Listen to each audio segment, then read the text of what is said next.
Good afternoon, Yusek. Mambalikan ko lang po yung kay Mary Jane Veloso. Sabi niyo po kahapon, mas mainam kung direkta siyang sumulat sa presidente.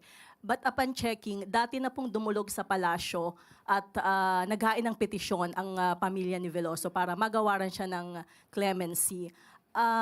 Nakarating po ba ito sa Pangulo at ano ang kanya naging tugon? Kanina po ay nakausap po natin mismo ang sa OES at sinasabi po nila na aaralin po kung ano pa yung mga provision at kung ano ba yung minutes of the meeting nila sa bansang Indonesia. At prerogative pa rin po ng Pangulo ang masusunod.